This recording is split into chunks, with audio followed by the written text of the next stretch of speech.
That's okay though. For being so young, you're very, very smart. That's fantastic. Yeah.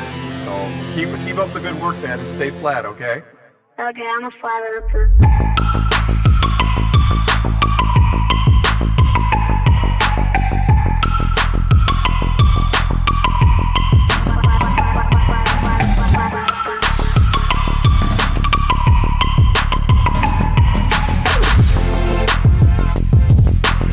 She couldn't do it.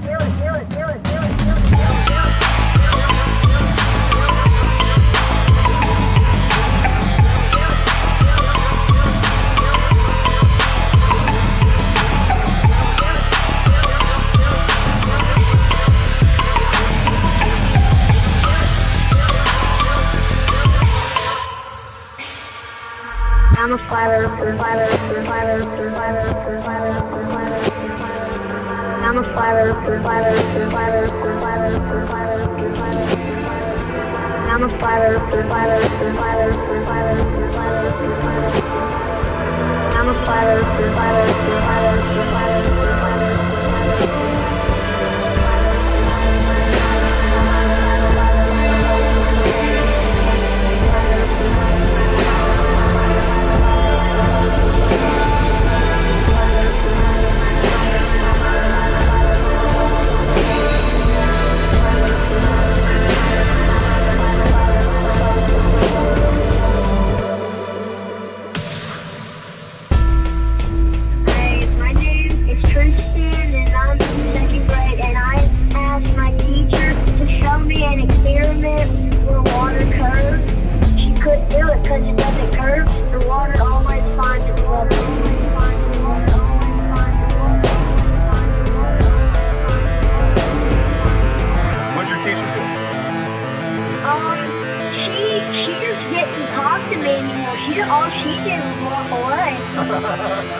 And I was like, what is this about? What?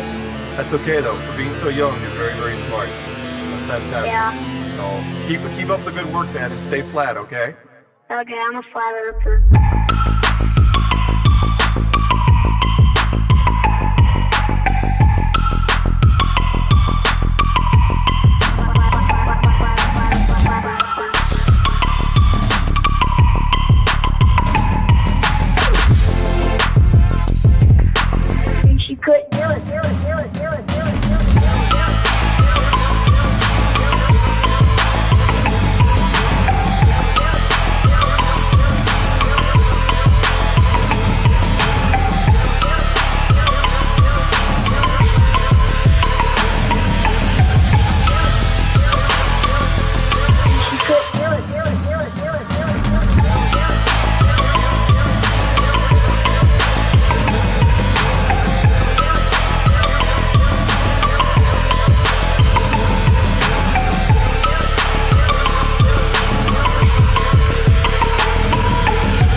Up for sound bites. This is awesome.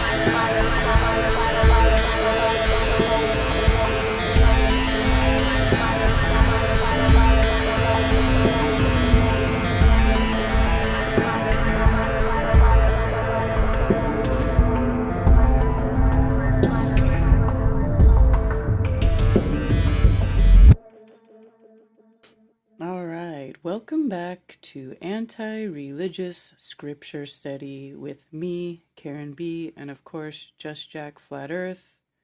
Shabbat Shalom. Shabbat Shalom. There we go. Man, time is just slipping into the future. Yeah. I can't believe it. Next week is Yom Teruah. Woot woot. After that, 2 weeks later is Sukkot.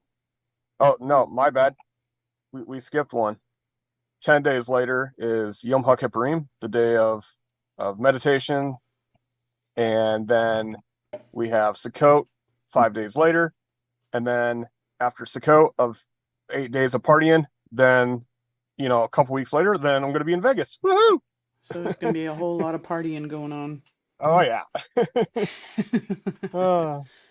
Yeah, so I guess this is a momentous episode because it's episode 100. Yeah, man. So we've 100. completed a whole C note. A whole 100. Yeah, a whole 100. And I didn't think it was gonna go this far, honestly. I thought like we're gonna do Genesis and then we're gonna be like fizzled out and like, we're good. Really?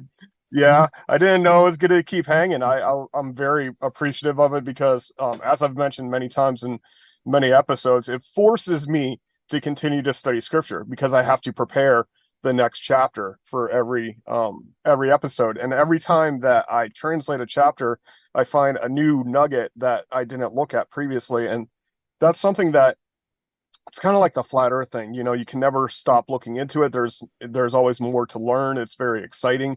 The same thing goes for Torah. I've been in it for 10 years now. And every time I read the scripture, I find something new, something that brings it more to life or finds a new nuance that adds a little more depth to it. And I find it very interesting and great. And it's good for application. My wife has been very much so getting ready for guests for decorating and for the fall season. I love the season. It's very awesome. And it's very interesting to me that we have this momentous episode 1 week before all the fall Moedim. So we've been in this, a couple years now. Mm-hmm. It's fantastic. Okay, so shout out to Musicians for Truth. Oh, good to see you, Dred. Brian Stavely, Joseph Osborne, Sue Finelli, Anson Howard, Bill Wheel. I got it now. Industrial Nerd, Lord Racer, Gregory May. Let's see. Aisling 717. What's up, Cammy? Zulu 1. Hey, brother. And Zachary Zabala. Good to see you all here. And I'll just read my disclaimer. Just Jack's disclaimer to the religious. If you believe it's wrong to study the scripture outside of your religion or denomination, if you believe your religious leaders or church fathers are incapable of having inherited anti-scriptural traditions of men, if you've already made up your mind about scripture, including the scripture shouldn't be studied at all, then the stream is not for you. To others, if you are open-minded to others' opinions, if you haven't made up your mind about scripture, if you've been turned off to religion but believe there's truth in scripture that may have been changed or hidden by religion, if you live according to scripture and like to dig in and discover more, then the stream is for you. We are looking at scripture in the original language using concordances or dictionaries for root words, as well as context from a non-religion perspective. We will as well have life experience discussion. We are not here to argue with others about theology or doctrine by the traditions of men, including Catholicism, Christianity, or Judaism. We will be discussing the importance of origins and show how religions contradict the scriptures. There we go. All right. So, let's see. Shout out to Tipster and Alex Javier, who just popped in as well. And let's get started. So we were in chapter 11 last week, and I did not get to translate the last, I think like 8 to 10 verses. Not exactly sure exactly how far I made it. But once again, we're looking at, the people complaining and then Moses complaining about the people complaining, which makes him a complainer as well. And yeah, and also this is in great detail. This is the same subject as in Exodus chapter 15 or 16. I always get those confused. Sorry, Exodus 16 probably. Yeah, your grumblings which make you against him, and what are we? So here Moses is saying the people are complaining to us, about not having meat to eat in Exodus 16 as well as Numbers 11. Okay, so this is a detailed telling of the same story. And then as I pointed out, Moses is a wonder baby, and the elders appointed to Moses, talking about an interaction with his father-in-law. That's another repeat detailed mention. And then people were getting so much meat that it was coming out their nose, and they had to eat it for 30 days straight. Like, you want to eat meat, then you're just going to keep eating meat. And then it made them all sick because they were just, eating tons and tons and tons of quail. And then let's see.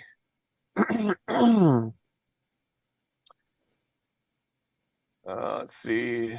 Yeah, so we also talked about the Spirit being poured out on 70 elders, and they began to prophesy, which is exactly the same story as in Acts chapter 2, although people think that the only place where the Spirit being poured out on a multitude was in Acts chapter 2, because they don't read the Bible. They don't read the scriptures.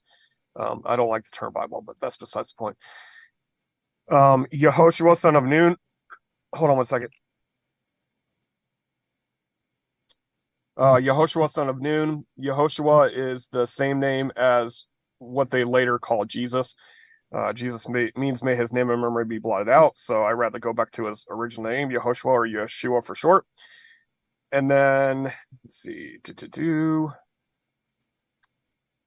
Okay, so something that I didn't really get into last week, because we were kind of reading through it pretty quick, but when a wind went forth, you could just as easily say, and ruach, spirit. Okay, so spirit, wind, breath, same word. It's just active, unseen existence. Continued the journey from the action of Yehovah. So you literally could have said that the Spirit brought the quail rather than the wind, right? And it's still just as accurate. And either way, it's still the same thing. It's from Yah, and it's a active, unseen existence. So sometimes when I'm in prayer for a confirmation, like I'm asking the Creator, give me some kind of confirmation, all of a sudden the wind picks up. And some people were like, oh, it's just a coincidence. That's good for you. I mean, fine and dandy, but I'm actually looking for that wind to pick up as a confirmation. So, because that's the moving, unseen existence, that's a spirit move. Let's see. So the meat was still between their teeth before it was chewed, and the wrath of Yah burned against the people, and Yah struck the people with exceeding great plague. And he called the name of that place Kibrot Hatava. And it is the graves of the selfish. Hold on.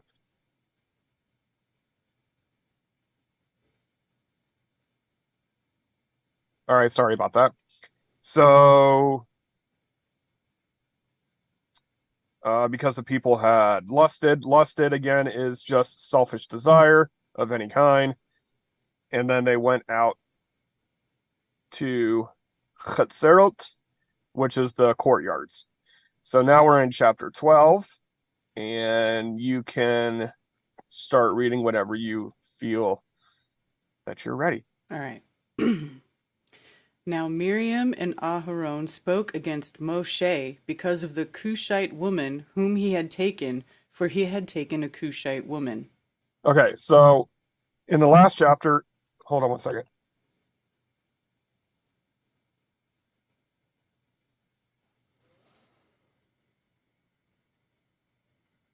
Sorry about that interruption. I needed a drink. Thank you to my wife. Okay, so in the last chapter, I had mentioned, that they define the name of the father-in-law as Jethro again, as although it's two different names, and maybe, possibly it's another father-in-law. And here we have a story about a Cushite woman for his wife, when clearly when he was in Midian, he had a Midianite wife. So now we have at least 2 witnesses of 2 different wives. Yeah. Mm-hmm. So he had multiple wives. So people who are wondering, I find it interesting. So there you go. All right. So his brother and sister are mad at him because he took a Cushite wife. All right. And they said, Has Jehovah spoken only through Moshe? Has he not also spoken through us? And Jehovah heard it. Okay. So we've prophesied too, right? Mm-hmm. Like what? Why is Moses so special? All right. And the man Moshe was very humble, more than all the men who were on the face of the earth. Okay. I think this is Moshe blowing his own horn. Because I don't know. So humble can be translated many ways. Mm-hmm. Okay. It's I mean, look, the root of it is gentle and oppressed or depressed. Okay. You could say he was weaker than all the rest. Mm-hmm. He was let's say less aggressive. Okay. We can say less aggressive and it would still fit here, but if he was like more humble or less aggressive than all the rest, how did he kill that Egyptian servant that killed the Hebrew slave? Right? He's obviously not that much of a pacifist, right? Right. But he was more humble than everyone. And again, that statement is an oxymoron in itself, is it not? All right. And suddenly Jehovah said to Moshe and Aharon and Miriam, You 3 come out to the tent of appointment. So the 3 came out. All right. So they're complaining, how come we don't get any attention? And then Yah's going to give them attention, but it's not going to be what they want because they were just complaining. Right? It sounds like you're in trouble. Like, get in Yes. here right now. Yeah. You 3 in here now. And Jehovah came down in the column of cloud and stood in the door of the tent and called Aharon and Miriam, and they both went forward. Okay, so Moshe, you stay put. Bring those 2 forward. All right. And he said, Hear now my words. If your prophet is of Jehovah, I make myself known to him in a vision, and I speak to him in a dream. So now he's speaking of what Aharon and Miriam have experienced in prophecy, that he speaks to them in a vision or in a dream. Mm-hmm. He presents things to them. Not so with my servant Moshe. He is trustworthy in all my house. Okay. I speak with him mouth to mouth and plainly, and not in riddles, and he sees the form of Jehovah. So why were you not afraid to speak against my servant Moshe? Okay, so he's saying that he has an open dialogue with Moshe, and when Moshe goes to appear before Yah appears before him. As we've seen in previous verses, that he would appear in the pillar of cloud or the pillar of fire at the tent door where nobody else could see Moshe. And in that same chapter says he speaks to him as a friend, like face to face.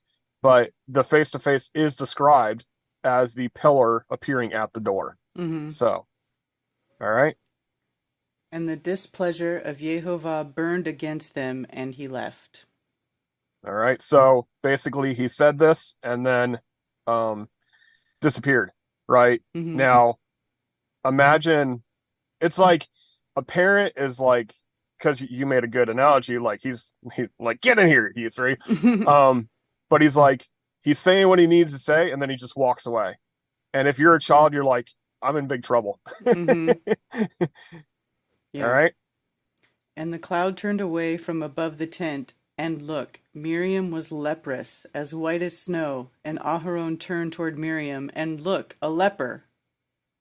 Okay, so a few things, like leper is a English word that they threw in there as the form of this infection, but it's a skin infection that causes welts, right?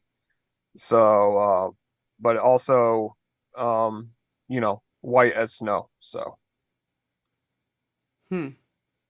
so in other words, like the way that it appears, you know, in the description, it's kind of like, you ever gotten really bad sunburn and then the peeling skin on top is white, Mm-hmm. kind of like that, only over her whole body. You could actually, and I'm making major jumps of assumptions here, but radiation poisoning does the same, Yeah. where your skin starts coming off and it turns white. Like you Yeah. just start having that reaction, your skin starts Yep. to blister. Okay. Yep. And Aharon said to Moshe, O my master, please do not hold against us the sin in which we have done foolishly and in which we have sinned. So Aharon goes and apologizes to Moshe, right? Mm-hmm. So why doesn't he go to Yah? Well, probably the same reason that they don't get the same connection to Yah that Moshe does, because they're going to a man. They didn't present themselves before Yah and saying, you know, forgive us. They went to Moshe. Mm-hmm. Please do not let her be as one dead when coming out of his mother's womb, with his flesh half consumed. Yeah, so I don't know, like when Carolyn has our babies, I've seen movies and pictures, home videos where the baby does come out all white and stuff like that, but ours don't seem to do that. So, Yeah. but I understand what they're talking about here, where the afterbirth or the fluid, what do they call it? Embryonic fluid, what's it Mm-hmm. called? Like is all over the baby and it looks white, you know. And Moshe cried out to Yehovah, saying, O El, please heal her, please.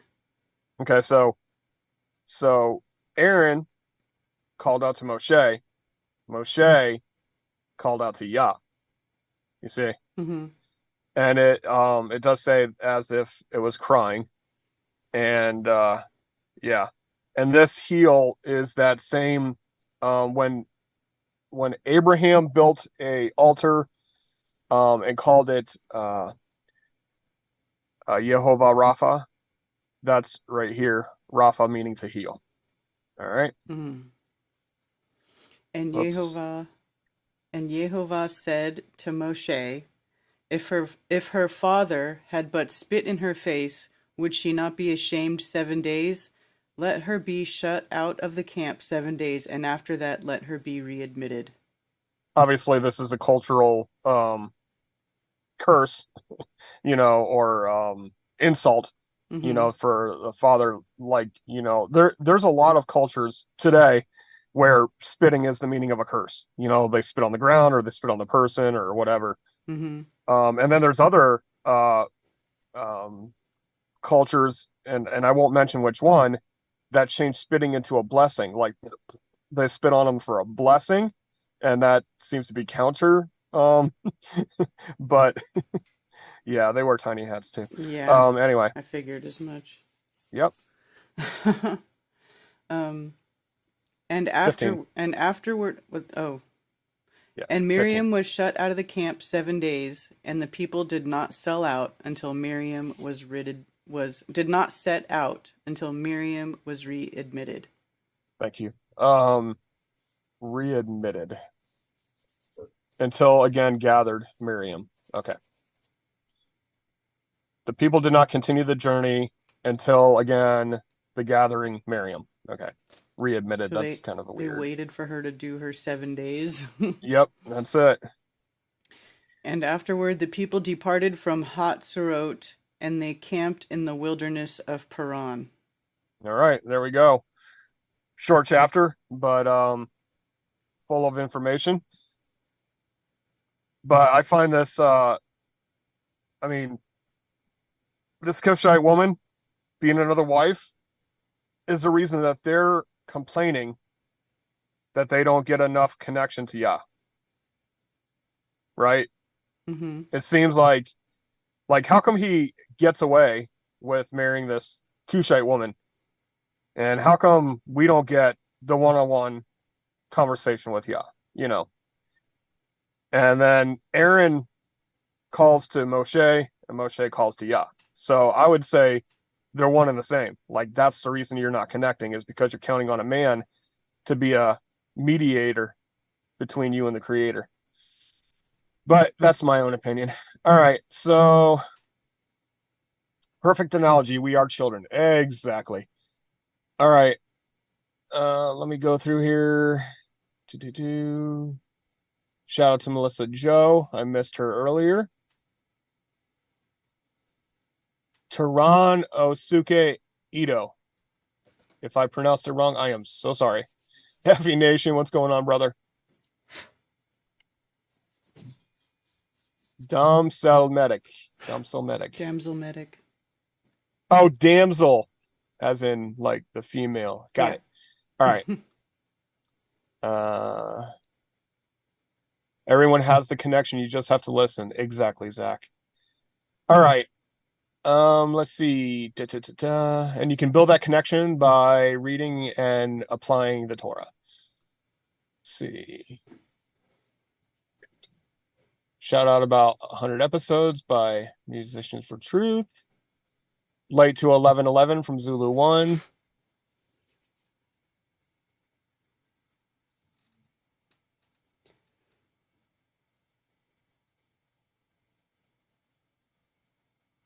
Flies, what is it about them? 10 billion other places they could be, but they decide to buzz around your face, crawl on your skin, making their hair tickle, etc. Those bastards. Yes.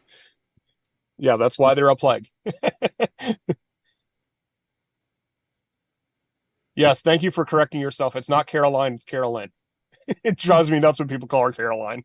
222.